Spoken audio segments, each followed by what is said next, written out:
Bitcoin pode estar preparando uma grande armadilha para os traders, é disso que eu vou falar nesse vídeo. Vou estar atualizando a análise gráfica do Bitcoin, mostrando por que quem faz operações com o Bitcoin nesse momento deve tomar muito cuidado. Também vou estar atualizando a análise dos eventos macroeconômicos que impactaram os mercados hoje.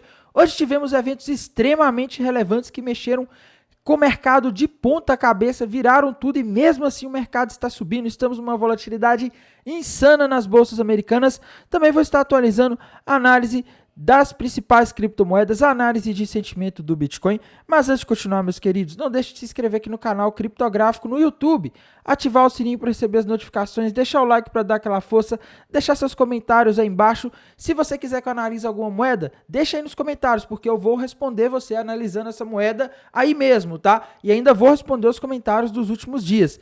Bem, pessoal, então vamos lá, vamos aí falar da situação do Bitcoin. O que está acontecendo hoje com o Bitcoin, né? Bitcoin está subindo aí em torno de 1%, tá? Chegou a bater ali 58.550 dólares ali durante o dia, né? Que foi uma alta, vamos dizer assim, não foi uma alta muito forte, né? Uma alta de 1% no Bitcoin não é nada, tá? Mercado americano subindo, mas galera, há uma armadilha aqui no gráfico, na minha visão, tá? Quando você olha esse gráfico aqui do Bitcoin, a gente consegue ver aqui que ele parece estar rompendo uma linha de tendência de baixa, parece estar formando um padrão que indica alta, né? Se você desenhar aqui, você pode olhar e falar, nossa, o Bitcoin está rompendo aqui uma linha de tendência de baixa. Só que, meus amigos, eu tenho que lembrar uma coisa para vocês, tá? Nós não estamos em tendência. O mercado de criptomoedas aparentemente está em uma lateralização, tá? Que é quando você não tem um movimento de alta muito definido ou de queda muito definido, né? Você tem três tendências, né? A melhor de operar é sempre a de alta, quando o mercado ele vai fazendo topos e fundos cada vez mais altos, né? E aqui eu estou me referindo a gráfico aí diário ou talvez de 4 horas, tá? Que são os tipos gráficos aí que orientam melhor as operações no Bitcoin. A gente também tem a tendência de baixa, que é quando o mercado vai fazendo topos e fundos cada vez mais baixos, tá? A gente também não tem essa, a gente teve essa lá no início de agosto, tá? E a gente tem a tendência lateral, que é quando o mercado fica numa faixa de preço. Alguns podem separar a tendência lateral em tendência lateral e tendência indefinida. Eu acho que o Bitcoin ele está mais para uma tendência indefinida, quando o mercado ele às vezes finge que está rompendo para um lado, finge que está rompendo para o outro, às vezes ele parece que está numa tendência e do nada ele muda. Tá? O mercado, na minha visão, está uma tendência, não vou nem falar lateral, indefinida, tá? Tá indefinido porque a gente não tem aqui padrões de topos e fundos muito bem definidos no mercado, tá? Isso aqui para mim é uma coisa um pouco perigosa aí quando a gente olha análise no curto prazo, por isso eu não confio nessa linha de tendência de baixa. Se a gente olhar aqui, pessoal, a gente teve rompimentos de linha de tendência de baixa recentemente, tá? Lá em agosto, o Bitcoin formou uma linha de tendência de baixa, né? E quem via o gráfico do Bitcoin aqui, poderia falar que lá em 8 de agosto o Bitcoin rompeu a tendência de baixa, virou para uma tendência de alta, e só que ele não foi muito além não, tá? Ele rompeu as tendências de baixa ali no 58, ele foi até os 62 ali, e depois disso começou a fraquejar e acabou aí ficando uma lateralização e acabou voltando, tá? Então vocês vejam que não tá assim uma tendência, não dá para confiar muito nessas reversões de padrões aqui, tá? Uma outra armadilha aqui que eu vejo que o gráfico do Bitcoin pode estar fazendo nesse momento é um possível ombro, cabeça-ombro invertido que vai pegar muita gente porque o pessoal não está observando o volume de negociação aqui, tá? Se você fizer um desenho aqui, você consegue desenhar um ombro, cabeça, ombro invertido. Padrão que normalmente indica que o mercado está revertendo de uma tendência de baixa para uma tendência de alta. Só que tem um problemão aqui, pessoal. Se a gente não tiver o volume confirmando, fica difícil de a gente confiar nesse padrão. Lembrando, nos últimos dias a gente teve vários padrões gráficos que fizeram isso, que fizeram armadilhas, tá? O mercado fazia de que ia para um lado, fazia um padrão com uma projeção de preço e ia para o outro. Quando a gente olha o volume de negociação aqui, a gente teria que ter um volume de negociação crescendo. Isso é uma das características do ombro, cabeça, ombro invertido. Só que quando a gente olha aqui, até agora o volume cresceu até o meio da figura. Mas depois ele está caindo, tá? Ele teria que aumentar aqui para suportar essa reversão de tendência. E não está havendo um aumento de volume por enquanto, né? É lógico, pessoal, o mercado pode ficar lateralizando aqui, formar um outro ombro, cabeça, ombro. Tá? Ele pode voltar aqui, voltar ali na região dos 55.500, fazer um outro ombro com muito mais volume do que esses volumes anteriores. Aí a gente pode ter um crescimento no volume, o que caracterizaria um ombro, cabeça, ombro. Mas por enquanto, eu acho que infelizmente a gente não tem. Tá? Eu acho que a gente tem que tomar bastante cuidado aqui quando a gente olha só o gráfico do Bitcoin. E sendo bem sincero, pessoal, eu não estou vendo muitos padrões gráficos, mas há um tipo de análise que tem funcionado muito bem nos últimos dias, tá? Que é a análise de gaps. Aliás, nos últimos tempos, esse tipo de análise sempre funcionou bem, né? Que é quando você analisa ali os gaps que formam no gráfico de futures da corretora CME, que é da bolsa lá dos Estados Unidos, tá? Quando você vai aqui para o gráfico de futures, a gente vê que a gente tem aqui a gente vê que a gente tem aqui um gap lá na região de aproximadamente 54 mil, tá? Entre 54 mil e 52.800, tá? Ah, Tainan, mas o que isso significa? Que geralmente, pessoal, quando a gente tem gap diária no Bitcoin, isso acontece principalmente quando ele está em tendência lateral ou indefinida, o mercado tende a voltar para fechar esses gaps, tá? Então, eu vejo um risco aí de o Bitcoin cair ali e voltar ali na região dos 52.800, 53 para fechar esse gap. E, ao contrário da análise de padrões gráficos, de linhas de tendência que tem falhado bastante nos últimos dias, a análise de gaps tem sido bastante assertiva, tá? Eu vi muita gente comentando que temos um gap abaixo e um gap acima, né? Temos um gap também lá na região dos entre 61.800 e 60 mil, né? Só que, pessoal, esse gap aqui, na minha visão, já foi fechado, tá? O mercado, ele subiu aqui e a gente vê aqui que ele fechou esse gap, né? Então, eu não sei, tá? Eu não confiaria que a gente tem um gap aqui acima que o mercado vai ali agora, não. Tá impossível o Bitcoin ir lá no 61? Não. Inclusive, é provável, é possível, tá? Na verdade, porque a gente tá com o mercado muito volátil nos últimos dias. O mercado está subindo, mesmo com notícias ruins, o mercado americano segue muito forte, tá? Mas tem esse detalhe, tá? Os gaps que eu estou vendo aqui, eu estou vendo um abaixo aqui. Se o Bitcoin voltar ali para fechar, vai pegar de surpresa esse pessoal que está esperando alta, tá? E como eu disse, a gente não está no mercado em tendência. Quando a gente tem um mercado que não está em tendência, como o mercado de agora, que está muito indefinido, acaba sendo complicado. E o que eu acho que complica mais a análise do Bitcoin, que faz muita gente perder dinheiro no mercado de criptomoedas hoje em dia, é analisar o gráfico do Bitcoin de forma isolada. Meus amigos, não adianta olhar para o gráfico do Bitcoin sem ver o que está acontecendo nas bolsas americanas. Afinal, na maior parte dos dias, o Bitcoin ele segue as bolsas americanas. Ele não segue fazendo movimentos com o mesmo percentual, tá? O SP 500, por exemplo, ele tem muito menos volatilidade do que o Bitcoin, né? Mas, quando você tem movimentos de alta no SP 500, nas bolsas americanas, o Bitcoin tende a subir. Quando você tem movimentos de queda nas bolsas americanas, o Bitcoin tende a cair. Tá? Isso é muito comum, a gente pode ver. Se você fizer uma análise de correlação, você vai ver que a correlação é muito alta. E por isso que eu acho que não dá para analisar o mercado de criptomoedas sem olhar o que está acontecendo nas bolsas americanas, tá? Não adianta também você olhar o SP500 por meio de gráficos, porque ele é um índice que compreende o gráfico de muitas empresas grandes dos Estados Unidos, tá? E ele é muito puxado por algumas empresas, principalmente as 7 magníficas, né? Que são as Big Techs aí, Amazon, Nvidia, Apple, entre outras, tá? E isso acaba influenciando muito o preço dele. Quando a gente olha aqui, o SP500 está tendo mais um dia de alta, aí fechando mais um dia com aproximadamente 0,75 de alta, tá? O que significa que o mercado americano está perto das máximas, tá? Está perto da máxima histórica novamente, tá? Isso significa o quê? Significa o seguinte, pessoal, se acontecer alguma coisa nos próximos dias que assuste o mercado, ele pode corrigir, tá? Ele não corrigiu hoje a gente teve dados aí que eram, num momento normal do mercado, teria que fazer o mercado corrigir, tá? Pelo contrário, o mercado tá extremamente volátil, o mercado tá maluco na minha visão, tá?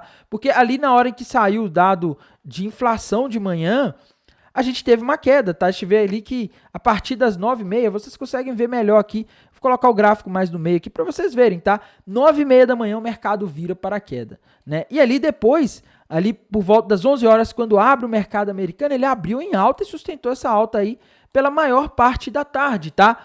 E, meus queridos, falando nos dados macroeconômicos que a gente teve hoje, eu sinceramente não acho que eles vieram bons não, tá? A gente teve o dado, na minha visão, que era mais importante da semana, eram os pedidos iniciais de seguro-desemprego, tá? A gente tinha uma expectativa de que viessem 227 novos mil pedidos iniciais de seguro-desemprego na semana anterior e vieram 230 mil. O que isso significa? mais pessoas precisaram recorrer a pedidos por seguro-desemprego nos Estados Unidos do que o mercado esperava. Tá? Pessoal, quando a pessoa precisa recorrer a seguro-desemprego é porque ela não achou um outro emprego ainda. Tá? A pessoa está precisando de seguro-desemprego porque tá difícil. Então, assim, parece que você está tendo... Os últimos dados do payroll já vem mostrando um enfraquecimento, uma menor criação de vagas. O dado de oferta JOLTS de julho, que foi divulgado na semana passada, mostrou isso, uma criação muito menor de vagas do que o mercado esperava. E agora tem esse dado aqui mostrando mais pedidos de seguro-desemprego do que o mercado esperava. Isso, para mim, sinaliza que o mercado de trabalho está perdendo força. Mercado de trabalho perdendo força geralmente é um sinal de que a economia está enfraquecendo, o que pode significar uma recessão. Ah, Tainan, mas o mercado subiu, o mercado não está nem aí para isso. Pois é, pessoal, o mercado nos últimos dias, se você operasse fazendo o contrário do que esses dados indicam, você ganharia mais dinheiro, tá? Eu acho que isso teria funcionado bem alguns dias atrás e hoje também, porque o mercado ele não está agindo de forma lógica, tá? Só que eu não gosto de operar no mercado quando ele está agindo dessa forma, quando não há uma lógica, né? Porque se a gente tiver aí, por exemplo, o mercado voltando a operar de forma lógica, se aparecer algum dado que faz o mercado assustar, a coisa complica, tá? E às 9h30 também tivemos o dado de inflação ao produtor dos Estados Unidos, o famoso PPI. E meus amigos, veio 0,2%, quando o esperado era 0,1% no mês de agosto. Tá? Em julho ele veio 0%. Tá? Então a gente teve um crescimento da inflação ao produtor nos Estados Unidos maior do que o mercado esperava. Isso significa o seguinte: talvez o Fed não vai poder começar cortando os juros de 0,50%. Tá? Ele não vai começar cortando 50 pontos na semana que vem. Semana que vem é a reunião do Fed, do Banco Central dos Estados Unidos. Tá? E o mercado estava muito assanhadinho, assim, entre aspas, apostando que a gente teria um corte de juros de 50, tá? O mercado estava discutindo isso, até o Jerome Powell deixou a entender que era possível ter um corte de juros de 0,5, tá? De 0,5% na semana que vem. Só que com esse dado de inflação e com o de ontem, que mostrou o núcleo do CPI vindo um pouco acima do esperado e acima do anterior, eu não sei não, tá? Eu acho que eles vão ter que ter cautela aí no corte de juros, porque senão o Banco Central dos Estados Unidos corre o risco de cair naquilo que aconteceu nos anos 80. Tá? É lógico que numa escala bem menor, a situação hoje não é tão crítica, mas nos anos 80 o Paul Volcker, ele começou a cortar os juros, o Banco Central dos Estados Unidos começou a cortar os juros quando a inflação começava a ceder, eles acabavam estimulando a economia, a inflação voltava a subir os juros de novo. É como se você parasse de tomar um remédio quando começa a dar efeito, e aí você volta com a bactéria muito mais forte e você acaba tendo que tomar um remédio muito mais forte. Tá? Você fica prolongando o tratamento. É como se fosse isso, tá? Então, isso daqui está sinalizando que o Fed vai cortar juros semana que vem? Eu acho que vai, mas vai ter que começar de 0,25%. E se a gente começar a ver dados de inflação aí surpreendendo, como está acontecendo aqui no Brasil, tá? Não esse mês de agosto. Esse mês de agosto teve uma deflação, mas nos últimos tempos pode começar a ter discussão de alta de juros, como ocorre no Brasil hoje. O Brasil começou a cortar, começou a subir juros lá em 2021 antes de todo mundo, começou a cortar antes de todo mundo também, porque ele conseguiu controlar a inflação de forma mais rápida, e agora ele já está tendo que discutir subir os juros. Isso está na mesa para a próxima reunião do Banco Central do Brasil, porque a inflação começou a surpreender aí alguns meses atrás, tá? Então, a gente tem que ficar de olho nisso daqui, meus amigos. Isso aqui é um cenário em que a gente deve prestar muita atenção, porque se a gente tiver dados de inflação surpreendendo nos próximos dias, isso pode reacender um medo muito pior do que o medo da recessão, que é o medo da estagflação, que é quando você tem a economia estagnada e a inflação ainda elevada, forçando uma política monetária restritiva, ou seja, de juros altos nos Estados Unidos, o que acaba fazendo a economia ter que permanecer por mais tempo numa recessão. Aí as empresas, como as empresas do Nasdaq, do SP500, passam a faturar menos, porque as pessoas numa recessão elas têm menos emprego, menos renda e acabam consumindo menos, e com isso a gente acaba tendo uma diminuição de valor de mercado dessas empresas, que, diga-se de passagem, estão nas máximas históricas, tá? Como eu mostrei agora há pouco, aí o SP500, meus amigos, está nas máximas, tá? Então, assim, eu não sei, eu não vejo esses dados de hoje como algo bom para o mercado, não, tá? Mas amanhã, aliás, nos próximos dias aí, talvez a gente descubra se eles são bons ou não, né? E só uma curiosidade, pessoal, eu vi muitos analistas, muitos youtubers aí falando que mês de setembro costuma ser um mês de queda, né? por 1% ele está prestes a não ser, menos de 1%, está por 0,8% esse mês de setembro de 2024 está prestes a não ser um mês de queda no mercado americano. E talvez nem no mercado de criptomoedas, porque o Bitcoin também já está ali nos 58 mil dólares, está 1,77% abaixo do preço em que o mês começou, tá? Então isso aí significaria que a gente poderia ter um mês de setembro de alta se a gente não tiver quedas a partir daqui. Eu acho difícil, tá? Eu acho que o cenário ele tá um pouco complicado. Quando a gente vai aqui para o TRDR, pessoal, difícil chegar a alguma conclusão agora, tá? A gente teve uma liquidação grande aqui no SP500, no TRDR hoje. A gente teve uma drástica diminuição do long short ratio, tá? Se ele diminuiu é porque pessoas fecharam posições ou tiveram suas posições fechadas, então isso significa menos liquidez, o que faz o mercado ficar ainda pior para operar. E aqui no Liquidation Reach Map de 7 dias, meus queridos, o ponto é que a gente ainda tem mais liquidez, é o mesmo que a gente tinha nos últimos dias, região dos 58.700 dólares, tá? Será que o Bitcoin vai lá buscar essa liquidez? Sinceramente, pessoal, eu acredito que o Bitcoin pode dar uma beliscada ali nos 58.700 dólares para buscar essa liquidez, afinal, é o ponto aí que já está mais... Galera, tem muitos dias que eu estou falando aqui. A liquidez, ela está acumulada aqui. O Bitcoin chegou perto hoje, pegou bastante liquidez lá nos 58.500, mas ainda tem um pouco ali, tá? Eu não sei se o SP500 der mais uma engrenada para cima, mais um movimento para cima, eu acho que o Bitcoin também pode acabar fazendo esse movimento aqui de buscar a região dos 58.700, tá? Então... é o que eu tô vendo aqui, só que assim, pessoal, depois que buscar esse ponto aí dos 58.700, o ponto é que a gente tem mais liquidez aqui abaixo, é na região de aproximadamente 52.200, tá? Então a gente tem que tomar cuidado, porque a gente tem um gap, lá a gente sabe que 90%, aproximadamente 90% dos gráficos que aparecem no Bitcoin ali, desculpa, pessoal, aparentemente 90% dos gaps que aparecem nos gráficos do Bitcoin lá na CME, eles costumam ser fechados, tá? Tá começando a acumular liquidez aqui, então cuidado, porque depois que o Bitcoin pegar essa liquidez aqui de 58.700, ele pode resolver e buscar essa liquidez que está aqui abaixo, tá? Então muita atenção nisso. A gente também não pode deixar de olhar, pessoal, para a situação das outras criptomoedas importantes do mercado, tá? A gente tem que começar aqui, pessoal, pela mais importante depois do Bitcoin, que é a Ethereum, né? Ethereum, aí tá, a Ethereum sim tá com o mês de setembro de queda, né, pessoal? Tava no gráfico mensal aqui, tá? Curto prazo na Ethereum, não consigo enxergar padrão. Para mim, a Ethereum está andando de lado no curto prazo, já bateu o alvo daquela cunha ascendente. Para mim, o único ponto em que eu consigo ver um padrão na Ethereum é no gráfico diário, que é um topo duplo com alvo na região dos 1.800, que a Ethereum ainda não alcançou. Então, a gente teria espaço para mais quedas aí para a Ethereum nos próximos dias, talvez semanas, talvez meses, tá? Então, essa é a minha visão. Meses eu acho que não. Eu acho do jeito que as coisas estão aí, a gente pode ter talvez aí esse mês ou em outubro aí a Ethereum bater nesse alvo, tá? Binance Coin, pessoal, Binance Coin BNB tá subindo aí hoje, né? Tá subindo forte, bateu o alvo daquele ombro cabeça ombro menor que a gente tinha ali no gráfico de uma hora, tá? Só que quando a gente olha o contexto principal, a gente ainda tem aquela cunha ascendente que não foi invalidada e o alvo tá lá nos 400 dólares, tá?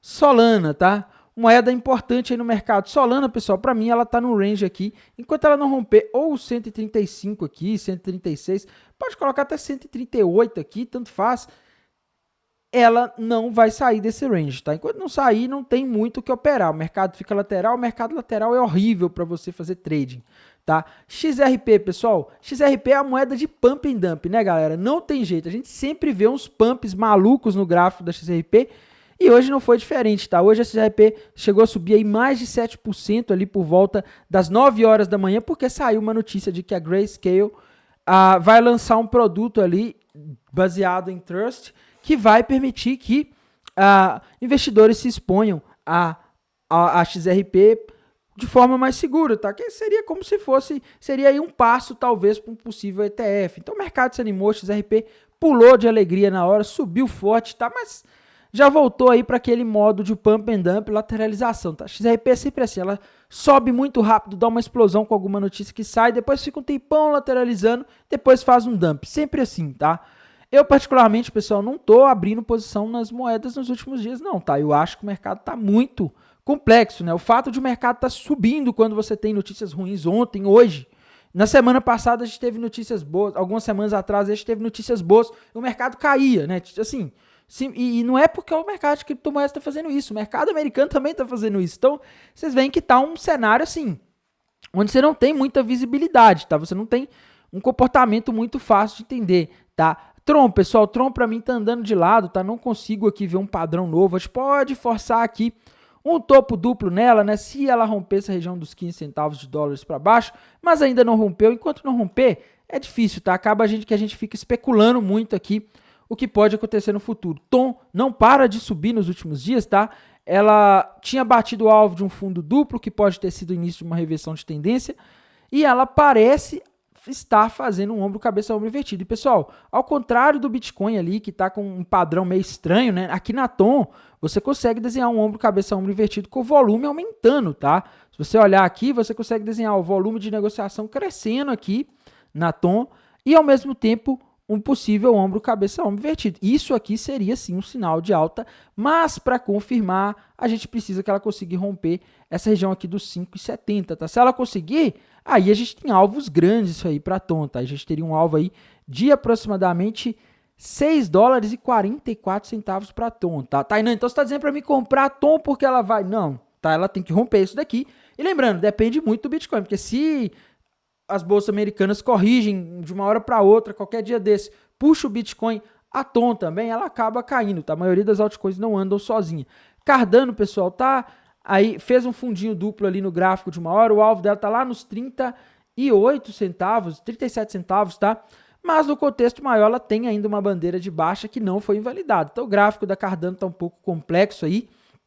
Aave, pessoal, Aave, ela tava subindo forte nos últimos dias, ela tá descolada do resto do mercado, né? Porque os últimos dias, a gente teve dias aí que o mercado estava caindo e ela tá subindo, tá? E hoje a gente tem o mercado todo aí subindo levemente e ela tá meio que enrolada e não tá conseguindo ter uma performance muito boa, tá? Se a gente fizer aqui desenhar um padrão gráfico nela, né? A gente consegue desenhar um topo duplo com o alvo lá no 137, tá? Ela já foi no 141 hoje. Então, assim, seria uma queda pequena e, sinceramente, pessoal, não shortem Aave, tá? Eu tomei um stop terrível nela no outro dia porque essa moeda tá fazendo muito short squeeze, tá? Se o mercado subir um pouquinho, ela simplesmente dispara, tá? Monero, pessoal... Monero é aquela história que eu comentei com vocês nos últimos dias, né? A Monero tem um inscrito aqui do canal, que ele é antigo aqui no canal, que ele sempre me pede para falar da Monero, tá? Eu vejo ali um possível triângulo ascendente, só que esse triângulo ascendente está muito grande, né? Quando a figura está do tamanho praticamente do movimento prévio, fica assim um pouco menos confiável, tá? Mas no geral, eu ainda estou vendo aí um possível triângulo ascendente. Eu acho que vai depender muito agora de uma melhoria de humor no mercado, né? Se o mercado melhorar o humor, pode ser que ela consiga romper isso daqui para cima e buscar alvos aí maiores, e eu vou mantendo vocês atualizados aqui pelo canal. No mais, pessoal, eu irei mantendo vocês atualizados. Desejo a vocês aí uma excelente noite de quinta-feira, um bom descanso e bons negócios. Até mais, tchau!